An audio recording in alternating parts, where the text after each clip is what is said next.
20 থেকে 25 জন মানুষ তারা আসে একসাথে, এসে দল বেঁধে এইভাবে সবার বাড়ির আনাচে কানাচে। এখন আবার অনেকে প্রশ্ন করবেন যে রূপাপু, এদেরকে যে বাগান পরিষ্কার করেন এরা আপনার কাছে কত টাকা চার্জ করে? তো চলেন বিস্তারিত সবই আপনাদেরকে বলবো।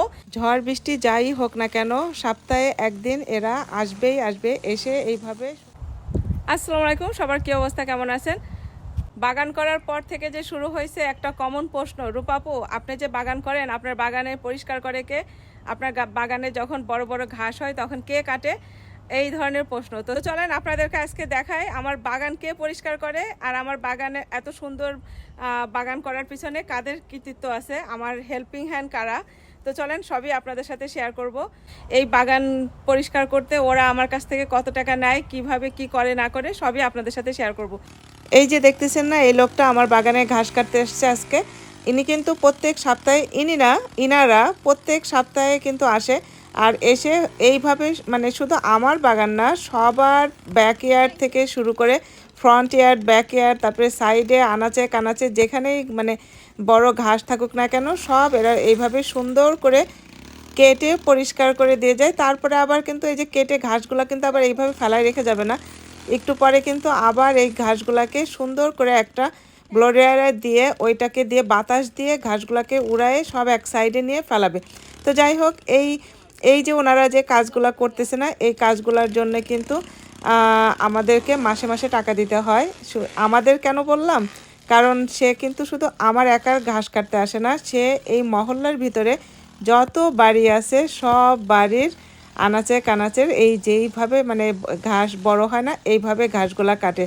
এখন অনেকেই বলবেন যে রূপাপু এই কাজটা তো আপনারা নিজেরাও করতে পারেন, কিন্তু কি জানেন ভাই, এই কাজটা আমরা নিজেরা করতে পারবো না। আমরা যদি নিজেরা করি সেটাও আমরা করতে পারবো, কিন্তু ইনাদেরকে আমাদের পয়সা দিতে হবেই হবে।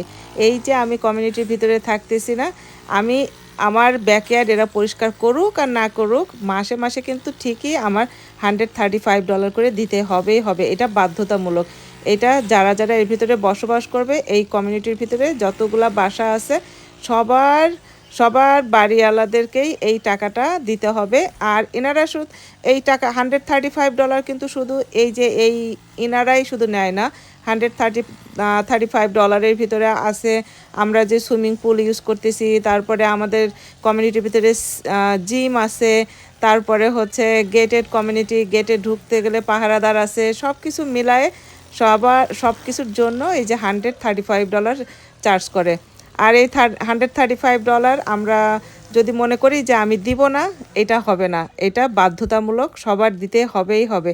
তো যাই হোক, এই যে দেখেন এনারাও কিন্তু খুবই নিষ্ঠার সাথে কাজ করে, ঝড় নাই বৃষ্টি নাই সব সময় এনারা প্রত্যেক সপ্তাহে রুটিন করে এরা আসে, এসে কাজ টাজগুলো শেষ করে যায়। আর এই যে দেখেন বৃষ্টি হয়ে গেছে, কিন্তু বৃষ্টির ভিতরে সবাই একটুখানি ছাউনির নিচে দাঁড়াইছিল, তারপরে আবার যে বৃষ্টি কমছে না, আবার তাদের কাজ তারা শুরু করে দিছে। আর ওই যে আমার ব্যাকইয়ার্ডে মনে আছে একটা পাতা পড়েছিল, যে দেখেন এই পাতাটা সে কিন্তু হাতে নিয়ে নিয়ে ঘুরতেছে। এই পাতাটা কিন্তু আমরা নিজেরাও ফেলাইতে পারি গার্বেজে, ট্রাশ ক্যানের ভিতরে, কিন্তু না, এরা এই যে দেখেন কত দায়িত্বশীল। আর ওই যে দেখেন আমার ব্যাকইয়ার্ডের ভিতরে তো অল্প জায়গায়, সেজন্য ওই মেশিন দিয়ে তো চালাইতে পারবে না। আর ওই যে দেখেন পিছনে কিন্তু বড় ওই যে মেশিনে করে তারপরে এই পুকুর পাড়ে সব ঘাসগুলা কাটতেছে। তো রূপাপুর ভিডিওগুলো কেমন লাগে অবশ্যই কমেন্ট করে জানাবেন। আর অনেকেই প্রশ্ন করেন, যার কারণে আমিও শেয়ার করতে পছন্দ করি আপনাদের সাথে। আমার বাড়ি থেকে আমার আত্মীয় স্বজনরাও অনেক ধরনের কৌতূহল থাকে যে আমেরিকায় কি ধরনের সিস্টেম, কি বৃত্তান্ত। তো সবাই ভালো থাকবেন, সুস্থ থাকবেন, আজকে এই পর্যন্তই, আল্লাহ হাফেজ।